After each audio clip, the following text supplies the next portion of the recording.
మన్యం జిల్లా పార్వతీపురం మండలం బంటువాని వలసలో ఉద్రిక్తత చోటు చేసుకుంది. బంటు దాస్ అనే వ్యక్తి ప్రభుత్వ భూమిని ఆక్రమించాడని ఆరోపణలొచ్చాయి. దాంతో ఆక్రమణలను తొలగించేందుకు జేసీబీలతో రెవెన్యూ అధికారులు సిద్ధమయ్యారు. అధికారులను అడ్డుకునేందుకు గ్రామస్తులు యత్నించారు. దీంతో పోలీసులు భారీగా మోహరించారు. గ్రామస్తులకు పోలీసులకు మధ్య తోపులాట జరిగింది. మన్యం జిల్లా పార్వతీపురం మండలం బంటువాని వలసలో ఉద్రిక్తత చోటు చేసుకుంది. స్క్రీన్ మీద ఆ దృశ్యాలు చూస్తున్న బంటు దాసు అనే వ్యక్తి ఆక్రమణలకు సంబంధించి కూడా ఈ గొడవ జరుగుతున్నట్టుగా తెలుస్తోంది.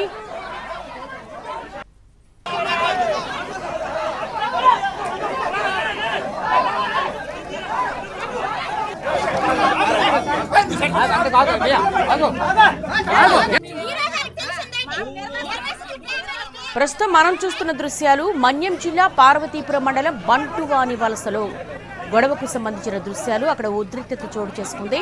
బంటు దాసు అనే వ్యక్తి ప్రభుత్వ భూమిని ఆక్రమించాడని ఆరోపణలొచ్చాయి.